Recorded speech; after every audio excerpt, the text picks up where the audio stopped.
It's Sergio here, and this is Eros and Fantasies. This is the presentation that I will present along with some exercises in the workshop Eros and Fantasies. And I wanted to offer this to give like a sneak peek on the topic and also for people that cannot attend so that they can learn about it and as I put here in this title, learning to find God in society's most taboo arena. So I really hope you enjoy this. I hope this serves you a lot. You find a lot of value, and ideally, by the end of this video, you will see fantasies differently. You will have a different relationship with them, more curiosity, and ideally, you won't be owned by them. You will have your fantasies, but not your fantasies will have you. And that will bring you power, and that will bring you a lot of agency when you are in intimacy and in erotic encounter with someone. So let's go for it. I'm a bit nervous. I feel a bit nervous. It's the first one that I do with a presentation for video. First video. So yeah, it's a bit of an adventure for me. Let's see how it goes. Hopefully very well. Okay. Let's jump into it. So, so this is a possibility before going into theory, into information. I want you to open to a possibility. So if you want, you can also close your eyes and take a few breaths. You may stop until you feel relaxed. And now I tell you, what if behind the taboo, the shame, the fear, and the embarrassment, it is just life asking us to be lived more fully? What if? And I invite you to let this possibility arrive in your body, sink,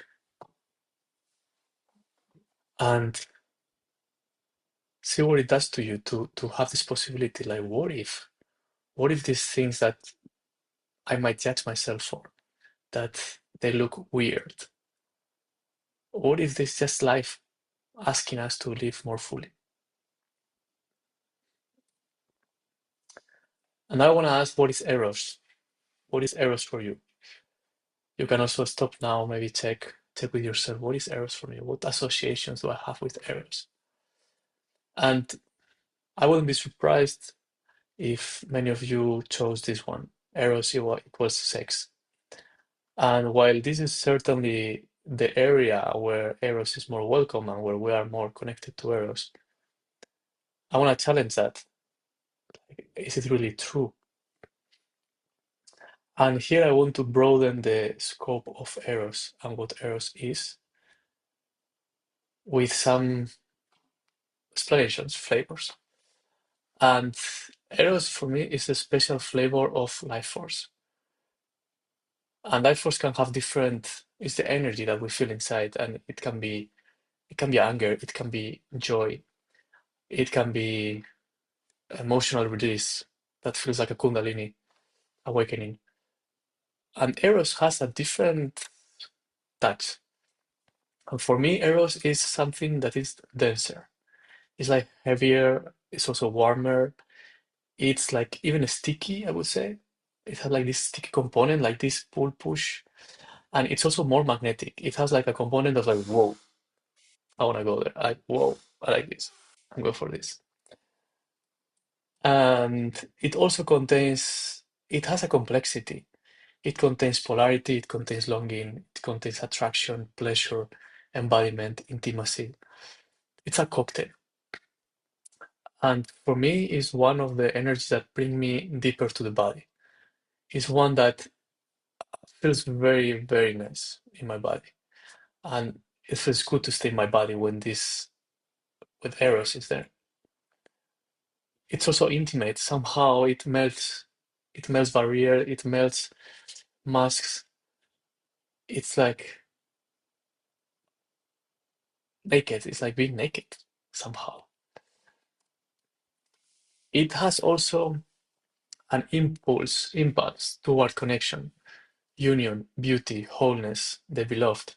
It's like this attraction that seeks completion, that seeks wholeness, to beauty also. When there's something so beautiful, like it's mesmerizing. Wow, this could be when Odysseus was in the Iliad, hearing the singing of the sirens. This was, I'm sure this was totally Eros, like this pull to beauty, to like, wow. And it's intoxicating, can be intoxicating, and that's why the addiction to sex is so, sex, porn, prostitution, etc. It's so intense because it's a very addictive, juicy energy. And if we would find a metaphor, I thought about this one. I think this would be a very nice one, which is Eros being like a river of lava melting and taking whatever it's on its way.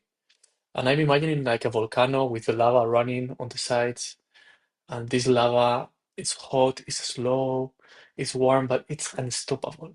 It it takes everything. It takes everything with it. It engulfs the rocks, it melts the rocks, and eventually it all becomes this river of lava, reaching its final destination until at some point it just cools down. And I see Eros the same way. This Eros has the capacity to really melt resistances, tensions in our body, and just flow up all the way until we get into states of bliss, ecstasy, deep, deep enjoyment and aliveness. So I hope you have now a flavor and you can distinguish what we talk about when we're talking about the Eros energy. And now a question that you may journal about is, what is your relationship to Eros? It's very conditioned. I tell you this it's in advance already. It's a very conditioned one. So if you want, you can take a pause, journal about it, and see what comes up for you. There is a lot of shame around Eros. There is a lot of righteousness. When is it right to feel this? When is it wrong to feel this? You might find that if it's if your friend has a girlfriend, probably there is some judgment around feeling Eros in that situation. If you feel some attraction to that person, I do have it at least. With family, around family, and it's like, well, it's an energy that is very contained. It's very contained in specific contexts, bedroom or somewhere in the house with a partner, someone that you have a romantic relationship. But I'm curious that you do this for yourself, see what comes up also for you. Yeah, everyone is different, so we never know. And now, with that in mind, we can leave this aside for a bit. We will complete with other pieces. But for now, I want to introduce the difference between eros, desires, and fantasies. And I found this one that I like. It's not, there are many points of view around this. This is one that I thought it's very graphic and visual, and I like it. Desire is eros flowing through a unique landscape of a particular human. Fantasy is the imagery, narrative, and symbolic expression wrapped around desire. So Eros could be like the raw energy. Desire is what it happens, or what comes out of going through this unique human landscape, our psyche, our humanness. And then fantasy is the images, the narrative. And the interesting thing here is that sometimes fantasy looks one way. We go to a fantasy and then we realize like, yeah, actually I don't feel fulfilled. Actually, this is not what I wanted. This happens because fantasy is not matching desire. So before going into any fantasy, actually, it's very helpful to ask ourselves, what's the desire behind this fantasy? Why do I feel this charge around this fantasy? What is going on here? And I want to offer one example that I had recently. And my fantasy was to be naked in front of a group and having an erection in front of the group. And that was super charged. That was super arousing for me. I was like, wow. And then when I asked the deeper question, like, wow, what is actually the need here? What is the desire? And the desire was to be seen in my fullness. And if you're a man, if you're watching this, if you know that there is a lot of shame around men having erections in unconventional places, in places that it's not appropriate somehow. So in a way, for me, that fullness was represented by that, by having been seen in that fullness, was represented by having an erection in public. Because one of those things that is very cornered, is very stigmatized and shamed. And this is how fantasies works. We have some images, we have some narratives, and the desire can be totally different. But still, there is something. These fantasies are made of memories, of history, of associations we have. So there is still a lot of beauty in the form that these fantasies take about where we've grown, our memories, cultural background, family situations, etc. And I want to go to the shadow and the erotic self because it's also very connected. The shadow, it's that which we reject, is that which we feel highly triggered by when we see it in others, because we struggle to welcome it, to accept it in ourselves. So the psyche is very resourceful, and what it does is that it keeps these parts, they don't vanish, they don't disappear. They just take safer forms within us. And the erotic imagination is one of those parts where these parts that we reject of ourselves can still live safely. And they happen in the form of fantasies, these rejected parts. And one exercise that I'm going to invite you also to gather more information around fantasy, the erotic self, is to answer these questions. So you may also stop and take some minutes and ask yourself what was forbidden in your family, what was judged, what did you feel unsafe expressing, what parts of you had to go underground. And I'm going to also share one example here that I find very interesting. One thing that I perceived wasn't allowed, or maybe I saw enough of it and I said like, okay, I'm not gonna add onto this, this is destructiveness. It's the quality of destructiveness. It's something that I didn't allow myself. I didn't feel safe expressing that, so I had to bury it, put it underground. So then it turned out that in fantasies and when used to watch porn, um, I would enjoy that. I would enjoy harshness, pain, um, violence, and it's connected to this destructiveness that I didn't allow myself to experience. And this is important because when we are intimately with someone, if we are not whole, if we have this shadow running us, we are missing part of the wholeness of the experience of intimacy and sexuality. So this is the value of doing this exercise and having this understanding.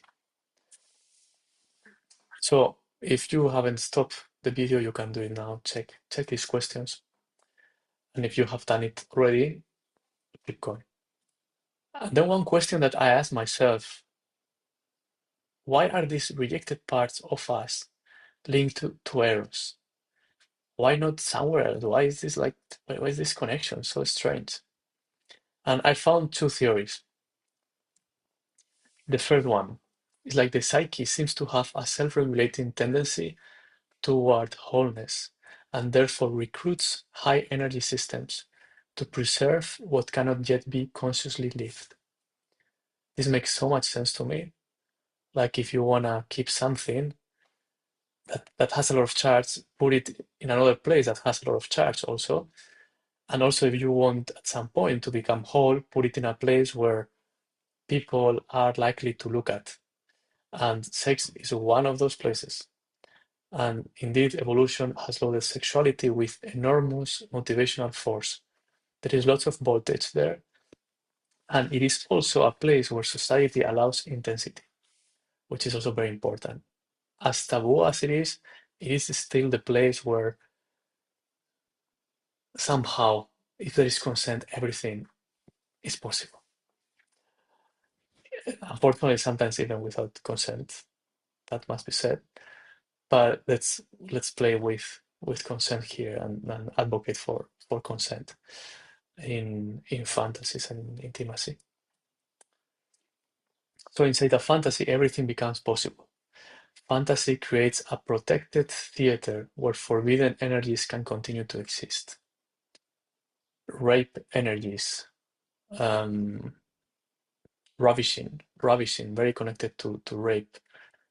This lives in fantasies. And unfortunately, because of this lack of awareness, some people think they are their fantasies and they act out the fantasies in non-consensual ways, situations with violence, which is with what I want to actually avoid and prevent by sharing this and offering this information, to offer this path to wholeness through fantasies and eros. And another perspective that it's also interesting, somehow maybe it's more rational and it makes a lot of sense. Maybe it's not so wow as the other one, but it's very valid, which is that the forbidden naturally becomes erotic. So basically, whatever we forbid becomes erotic. What is denied accumulates charge, just because resistance creates pressure. And I can see this happening. I can see this actually when we put some boundary to the children, especially if it's a boundary that is rooted in control or ego, there comes like this erotic playfulness, curiosity to find the sneaky way to like, maybe. Mm. So that's also Eros. That's also Eros. It can be that that energy connects to that which is forbidden with anything that is forbidden and somehow melts with it and tries to bring it to wholeness and to flow again. So what is it about fantasies then? And what I mean with this is what's the deal with fantasies? Why are so many people that are either trapped in their fantasies, they think they need to play them out. Some other people don't want to even look at them. It's like, oh my God, this is not me. This is not me. How can this live in me? And I think this is the key question. It's like, if I have a fantasy, does it mean I want that in real life? Do I really want to rape someone? Do I want to be banged by 100 men? Do I really want that? And the mind, the ego, the identities, most of them cannot take this. They cannot take that this thing of the fantasy, like I am my fantasy. One option is to reject it, and another option is to compulsively going into it, because there is also so much charge, there is so much energy, there is so much arousal, excitement into fantasies. And I think none of those ways is the way. The way the way of the Tao, no, the way in the middle.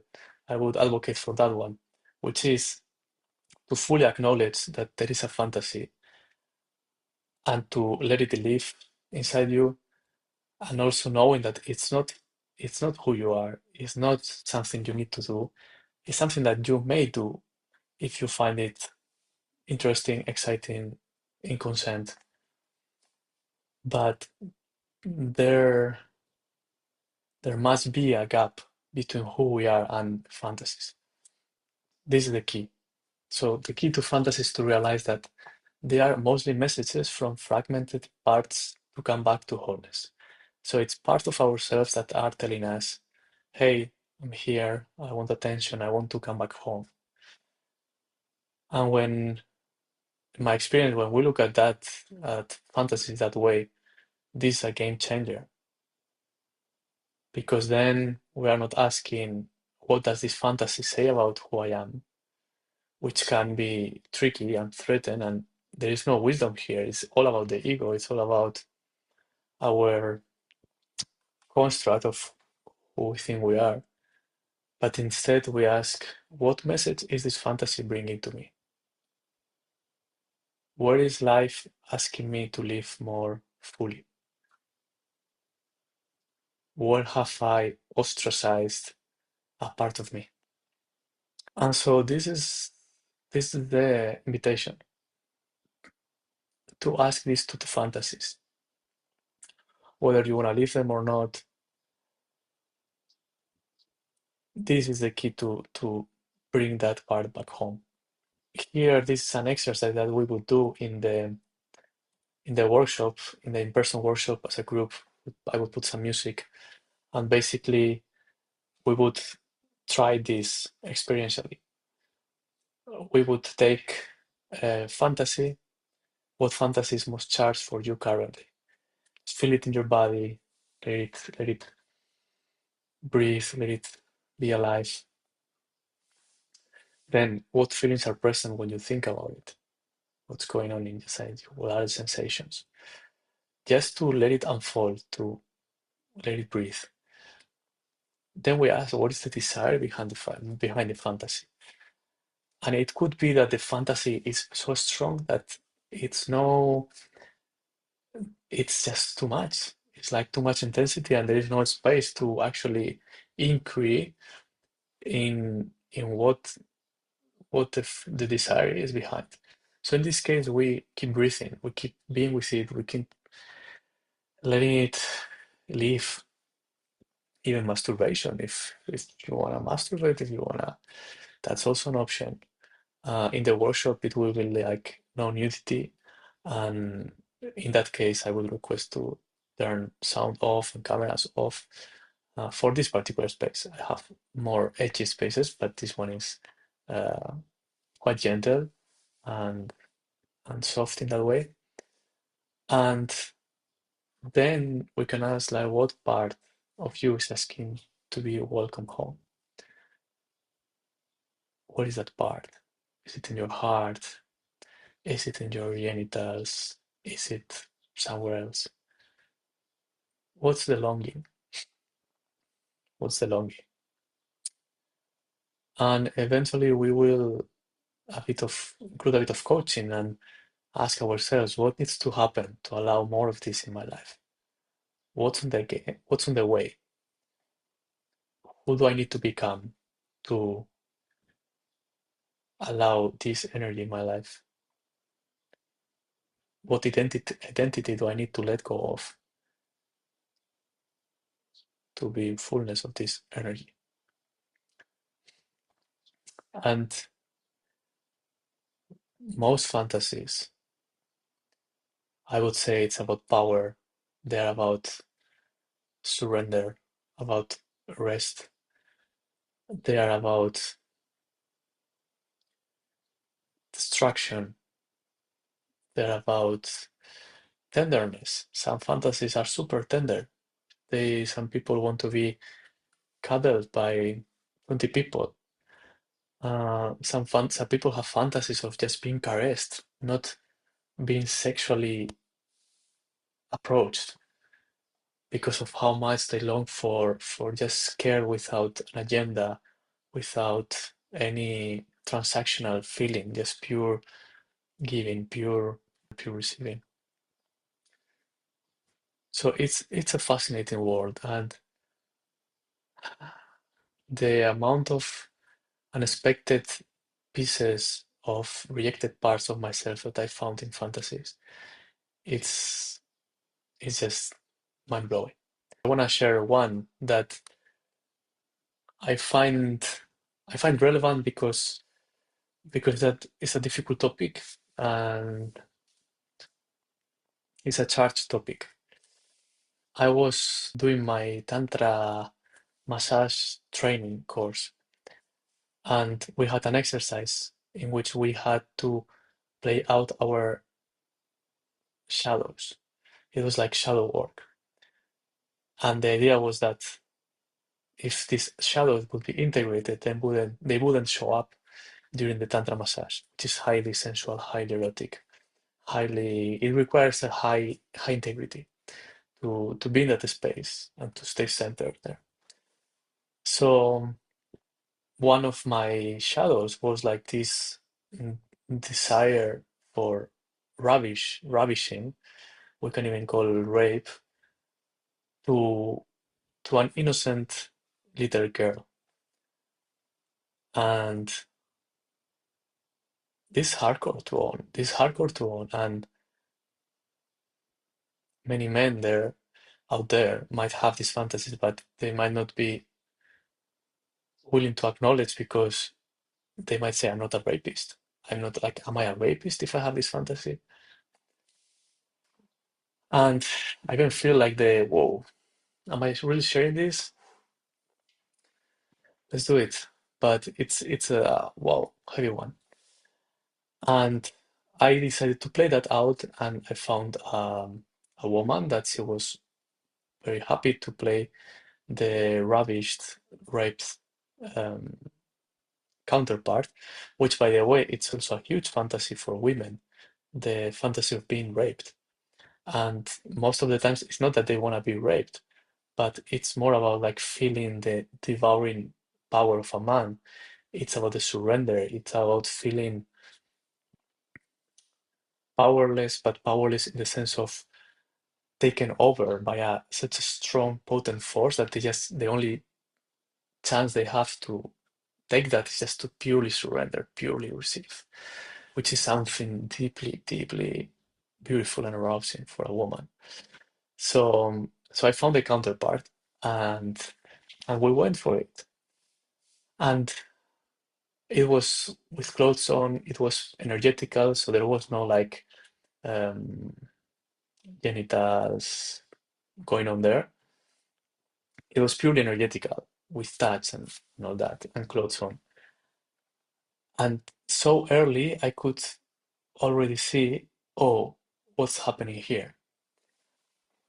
And behind that fantasy, what was hidden was actually a little boy wanting to love his mother with such a ferocity that he thought it was scary. That might be scary for his mom. And of course, that was me. That was my little, maybe 6 years old, that was so, he wanted to ravish his mother in love. Like, and probably you've seen when people take dogs or cats or like very cute animals and they take them and then do this like and squeeze them with that. And that was it. And that was it. And after playing this fantasy, I felt complete. I felt complete. I was like, wow. I felt so touched. I cannot believe. And also the little girl, that was this innocence. That was like this innocence that somehow it blew my mind. It blew my mind that to think that behind many real rape and harassment events, situations, that the possibility that actually the one playing that out, the one feeding that fantasy is just a little kid that wants to love his mother. This is mind blowing. This is mind blowing for me. I really wish that more men, more women get this knowledge, they get this awareness. First, to feel compassion for the people that do this. Second, if you are one of these people that has these impulses to understand what's going on and to not do something that you might regret in the future for harming others. So yeah, I wanted to share this example because I think it's especially powerful and graphic and revealing, know how revealing it is, this topic of fantasy. Now we would come to a time of questions. There will be time for sharings. What are people learning about themselves? What did they realize during this workshop? Yeah, a bit of harvesting of insights and learnings so that this information, these insights get very well anchored in ourselves going forward. Last, I would like to share some of the options to work with me to keep deepening into the topic of sexuality, of shadow work, of intimacy. And the first is actually this very same workshop, but with people, with more sharing. It will be about 90 minutes.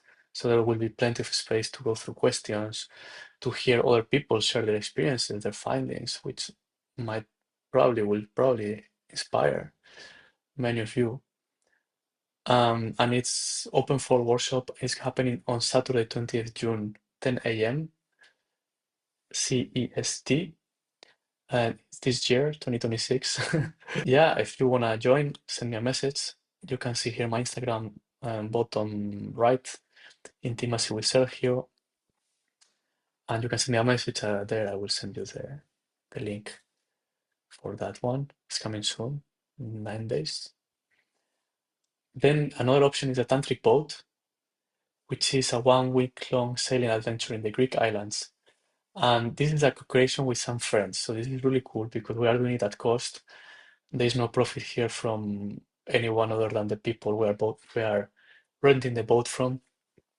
And we have one boat already full, and we want to take a second boat to make a bigger group.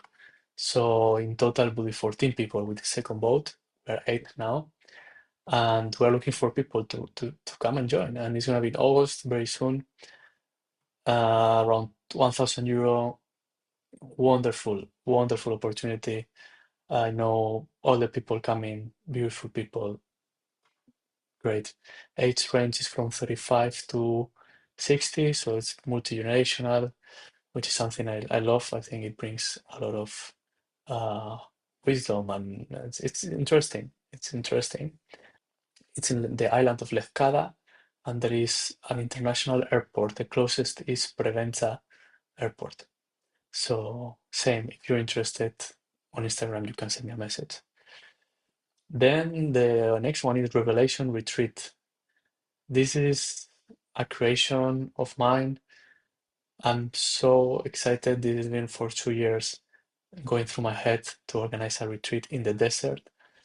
And this will be like this little presentation, but magnified during a week. And the whole purpose is to really integrate our sexuality, our shadows, our conditioning, cultural, familiar. And I thought especially to focus this on people that work in the realms of intimacy, sexuality, body workers, coaches, people that work one-on-one closely with people intimately, that go deep. Because I think having a clean relationship with this area of our lives it brings so much ease around connection with others, but mostly with clients also. I'm just in love with this offering and I'm looking forward, so looking forward. It's happening on the 27th November. And after that, there will be something more laid back, which is Ocean and Intimacy Camp. This is in Morocco, by the way, in the Sahara Desert. And this will be by the coast, the Ocean and Intimacy Camp. So same, if you want to know more, check my Instagram, send me a message, and I send more details.